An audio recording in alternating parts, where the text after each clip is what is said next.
Also, you may have heard this in the news going viral. Hannibal Buress's mic was cut off when he was performing at a college. This happened at Loyola University, Chicago.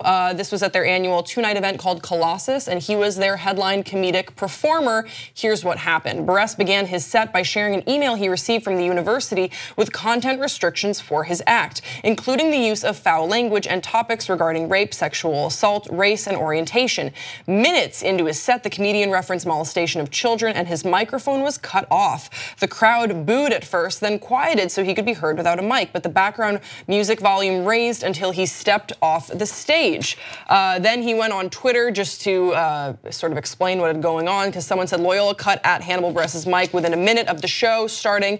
WTF, he said, crying, laughing emojis, 3 of them. Weird way to celebrate Sweet 16, referencing March Madness.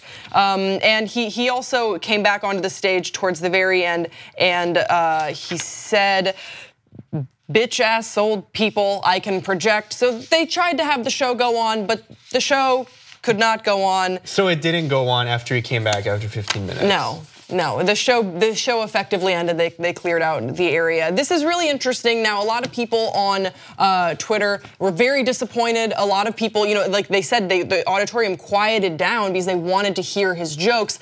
Also, a statement from Loyola's Department of Programming, the assistant director Leslie Watland, effectively said that the students didn't make this decision. This all came from the student development administrators. Duh, the students were, no, like, that's too get far. Him out, get him out of here. We paid for this. But there was a backlash on Twitter that I was seeing where people were saying, listen, they asked you to do a job, you violated their terms, so of course they're allowed to pull the plug on you and to not pay you. I absolutely, I think that that's fair. He agreed to these terms to perform, cool.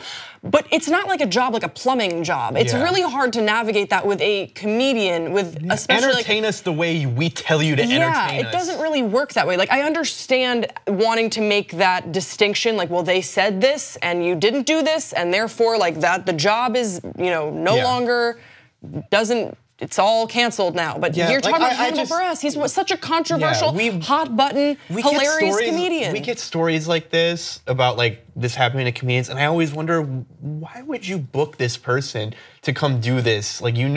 This person's infamous for not listening to what people are telling him to have to do. The whole Bill Cosby thing is because of Hannibal Buress. That's why we know everything that happened. It seems like they were probably very stupid to Hannibal Buress's comedy, and they got a little bit of a surprise. There are plenty of, and I know this from going to youth group, Christian clean comedians. If you wanted that and you want someone to stick to what kind of joke do they tell, the chicken crossing the road jokes? No, there's some. I can't think of any names. What jokes do they make? Can't think of any names, but they're out there to entertain the youths. And if you'd wanted that, then you probably should have booked a Christian comedian, not Hannibal Buress. Yeah. So, do you ever okay? So I know you've dabbled in comedy and stuff like that, but random thought.